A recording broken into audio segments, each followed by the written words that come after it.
That's in half an hour after a little automotive style.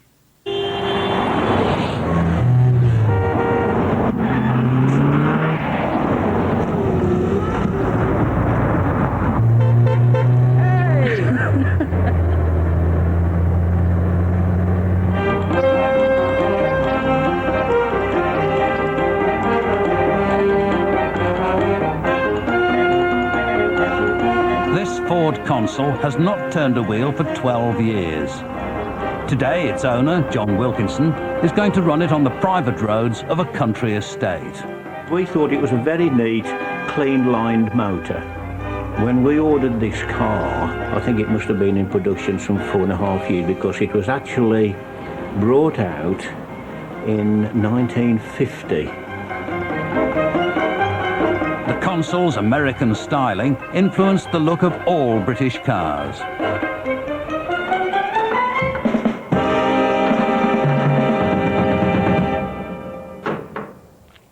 We ordered the car in July of 1955, and we were told that delivery would be early in the new year of 56. With the waiting time for a new car of about 9 months, the Wilkinsons were confident about finding the £788 for theirs.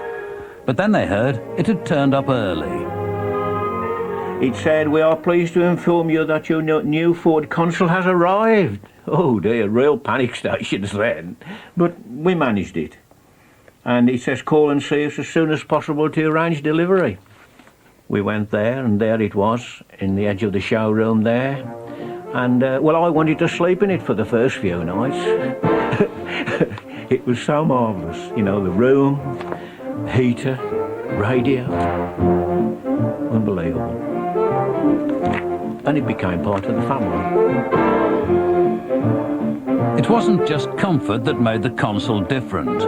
Up until now, most British cars looked like this: sit up and beg, with separate wings and built on a heavy steel chassis. The Consul, its sculpted shape derived from the American Ford Tudor, had no chassis, but rather derived its strength from the body. This modernity nearly put John Wilkinson off. To buy a car without a chassis, knowing what I thought I knew about cars at the time, was quite a difficult decision, because eventually the plan was to tow a caravan, and to put a caravan on the back without a chassis, well, this just didn't seem right to me.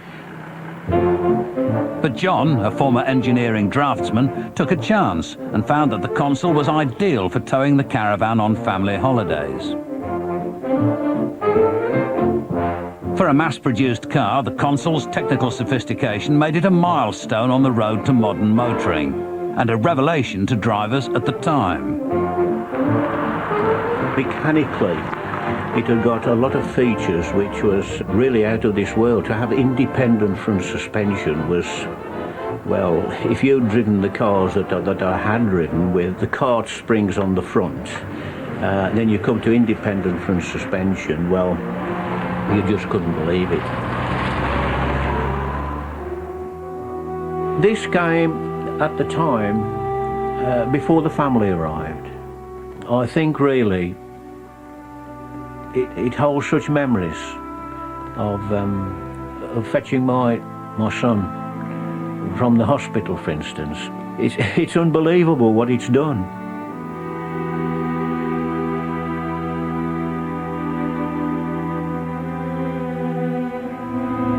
And I was offered £25 for it in 1972, and I said then that rather than sell the car, I would rather put the car in the garden and grow some plants in it, which of course I never did. I just put it in the corner of the garage, and it was really forgotten.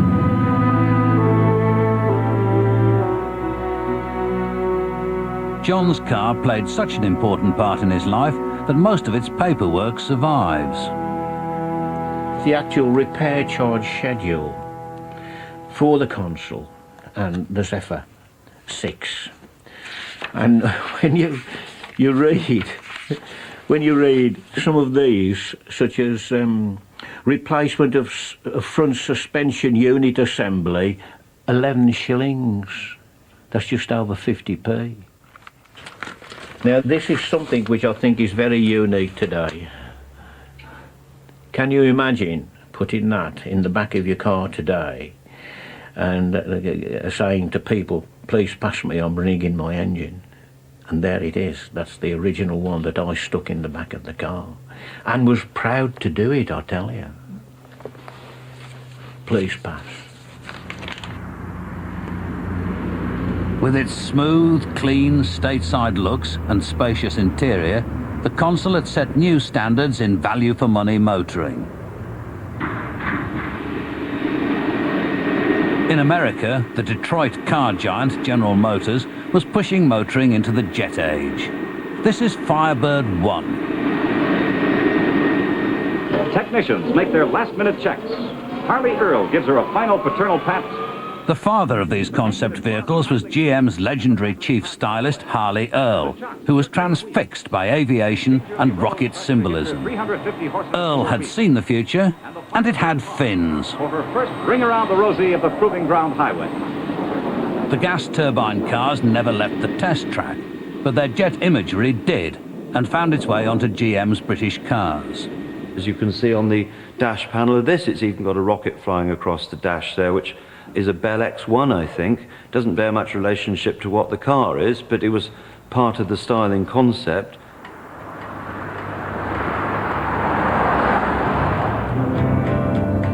This is not Sunset Boulevard, but Bournemouth, the home of Peter Underwood and his 1953 Vauxhall Velox.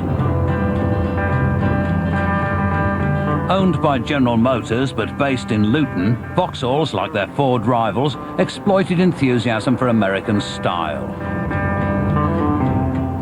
All the other English cars had traditional themes. They had vertical radiator grills and bumpers that looked as if they weren't properly attached to the body and things like that. I think this car was styled to sell in the European countries where British manufacturers hadn't even attempted to sell cars there before the war.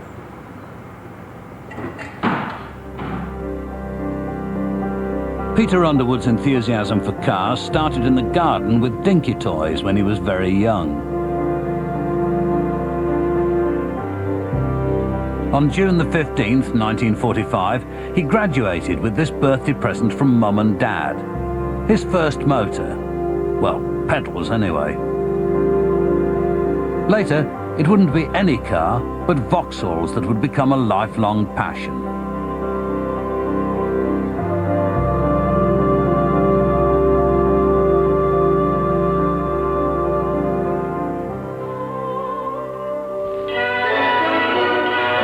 There's a tantalizing display at this year's motor show at Earl's Court. The new Vauxhall Velox is a very smart and attractive exhibit, right up to date too, with its push-button amenities.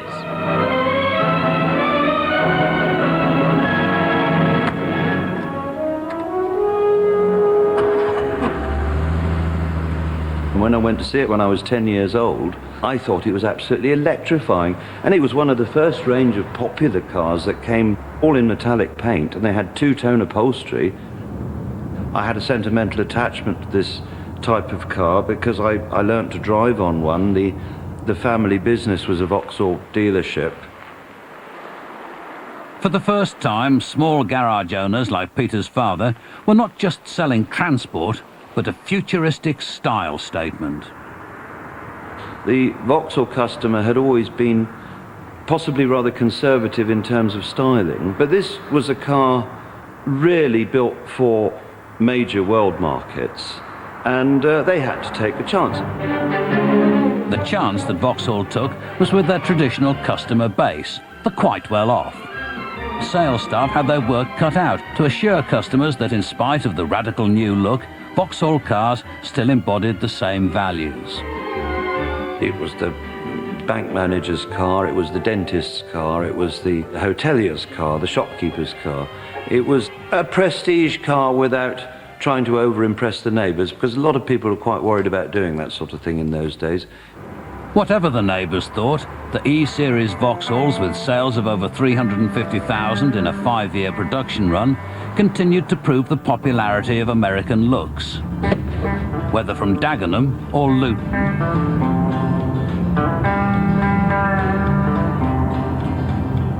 The style wars between two of Britain's big motor towns could only intensify.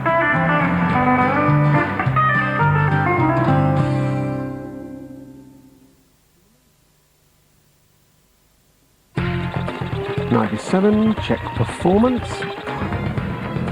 46, check valves. 25, check wheel alignment. Thanks to our legendary attention to detail, Auto Express has given Network Q an award for outstanding achievements in used car sales.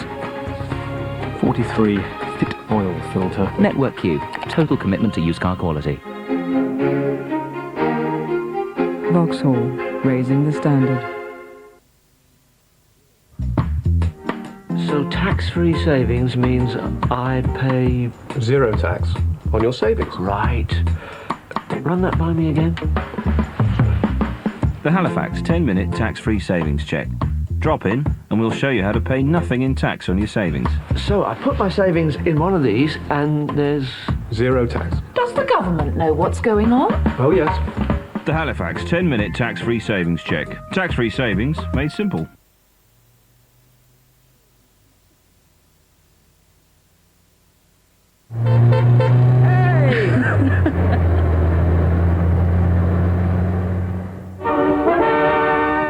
Ford again sets the fashion with the three graces, the new Zodiac, the new Zephyr, and the new Consul. They embody the latest advances to give you better motoring in every way. These roomy six-seaters, the new Ford Consul, Zephyr, and Zodiac, offer the motoring you have dreamed about at costs you can afford.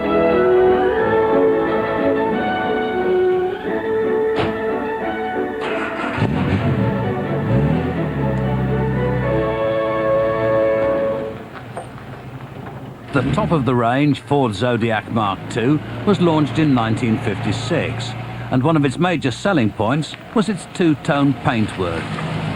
Not everyone was ready for this. When we got to the garage, the fella says, "Your car's just come, Mr. Tipper." I said, "Has it?" He said, "Yeah."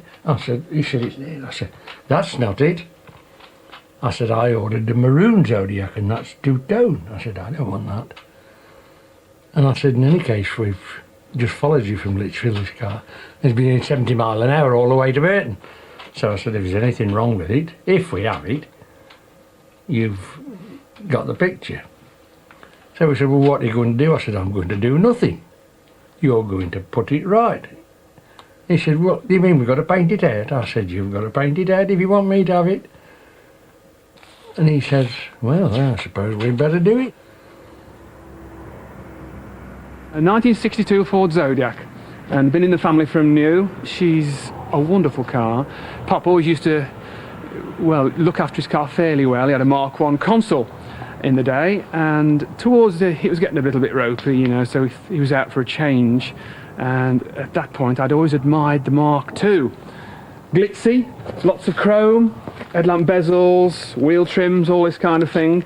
And at that time, Z Cars came on television, which really, I think 1962, 2nd of January. And I saw these cars, they were zooming up and down Newtown High Street or wherever it was, and I thought, got to get me one of those. So, pestered and pestered poor old Pop about this until he eventually relented and bought the old girl here, 12th of March 1962. It was Edwin that's pushed me into it. He went to a garage one day and he come back with this fine picture of this Zodiac, and he said, "I should like one of them, Dad." He said, "You better buy me one." And it went on for 12 months like that, and it got to the stage where he went to bed at night. He was crying, and he was crying, really crying. And I thought, well, I've got to do something here, because he means having one. So I went and bought him one. He said, "I'll look after it." He was about 12 then.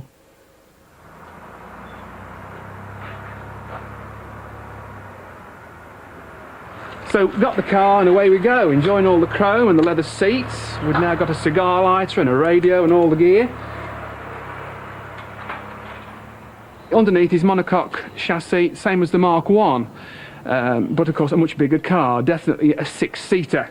Whereas the Mk1, which we did have, of course, it was a little bit squashed in. Looking round, we've got the lovely tail fins, and this time, of course, petrol filler behind the number plate. Might not trap your fingers.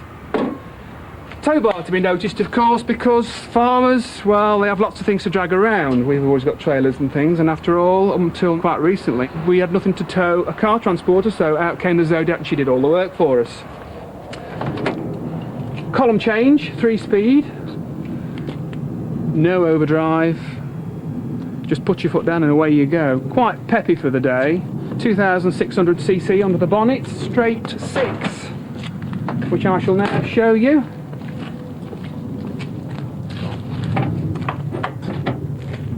There we are, nice sprung balance bonnet. Yeah, inline 6, single carb, and of the day, of course, servo assisted front disc brakes, and there is the servo and the reser tank there. Very, very good brakes, and still by today's standards, she's very, very stoppable.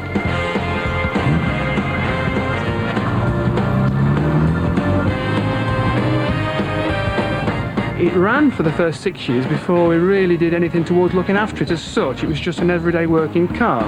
Gradually it got to be 15 years old, 16 years old, people kept saying, "You still got this old Ford?" Oh yes. It worked up until the 70s till we bought another car, but it was always there and we always used it.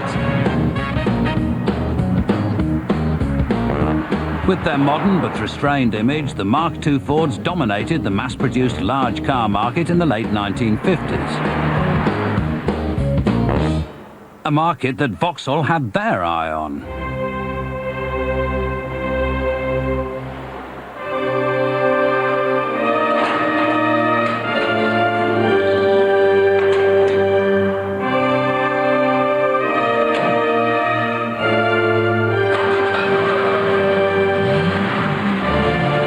This 1958 Vauxhall Cresta PA belongs to the Stanton family of Hollywood. Birmingham, that is.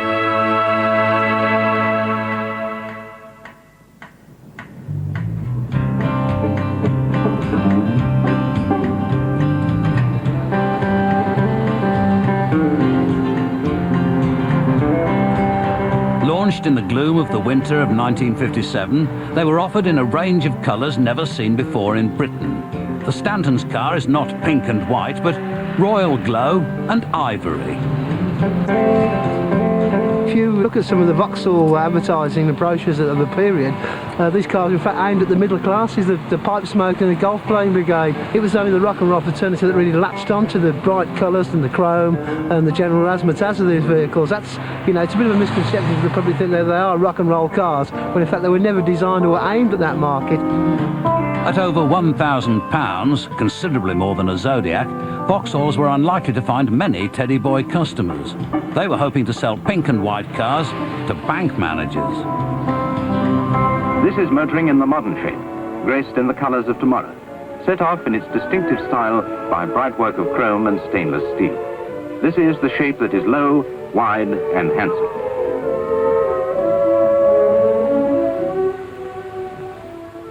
Here's finger light control. Well, here it is, Luton's answer to the 59 Cadillac. What can I tell you about it? It's had all the features that none of the British cars had at the time, yeah? This is outrageous styling, even by 1959 standards. The most British cars were the staid blue, black, grey, dreary colours of the day. This is a 2.2 version, the early version of the car. Later version of the 2.6. They're basically, well, it's a Bedford truck engine that was stretched for the domestic market, but extremely reliable power unit. Straight 6, of course.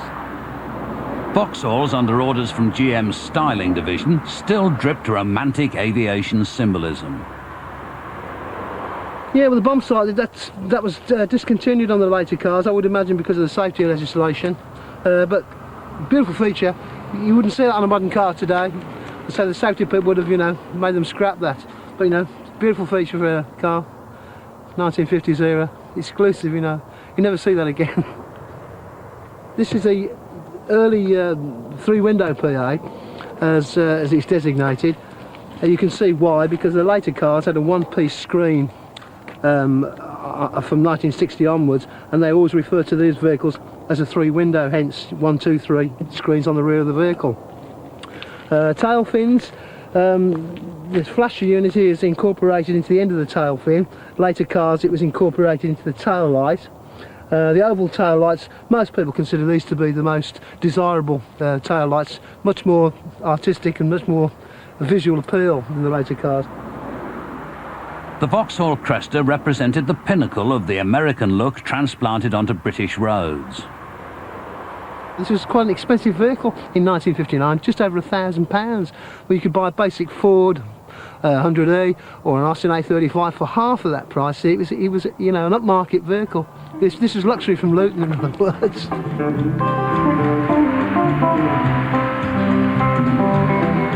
For a mass-produced car, this luxury from Luton was an export success, but did not sell so well in Britain. Launched when the masses were expecting cheaper motoring, fun was giving way to function, and the most famous Dagenham dustbin was on its way.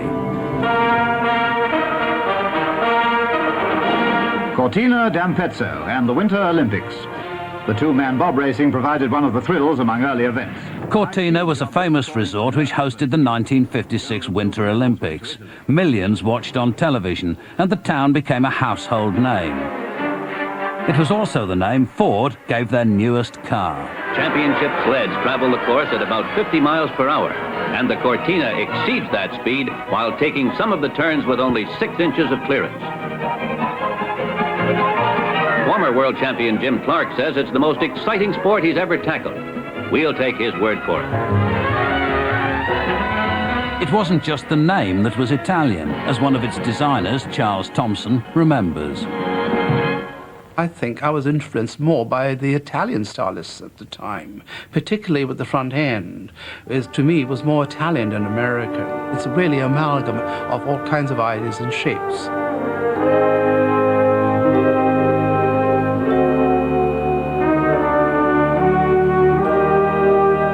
The story behind the Cortina really started with Ford looking at the prospect of building what they would call a world car. The Cortina was the first British Ford to rebel against American influence. Though designed to have international appeal, America still couldn't help interfering at the last minute. Ford management in the States came over and looked at the rear end and said we had to have round tail lights. And that's a little story on its own, really, because panic stations, of course, the major pressed steel parts were being produced, and I had to restrict the changes to a very limited area in order to incorporate the circular lamp. The taillight, which was in fact a last-minute decision, I'm happy to say finished up looking in fact better than the original design. I have to admit that. But there were all kinds of other problems that we had to overcome. One was a threat of a legal action from Mercedes, who thought we were infringing on their copyright, and the C&D people who had their insignia, which looked very similar to our design. We won those battles in the end of the day. Ironically, the controversial rear lights became the Cortina's most famous feature.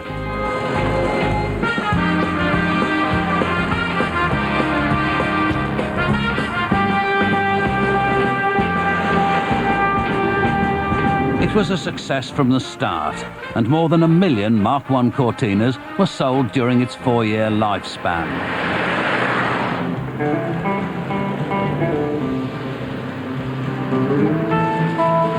Costing just £600, this was a 5-seater family car for the price of a small car. It won the affection of commuters, minicab drivers, and mobilised an army of sales reps.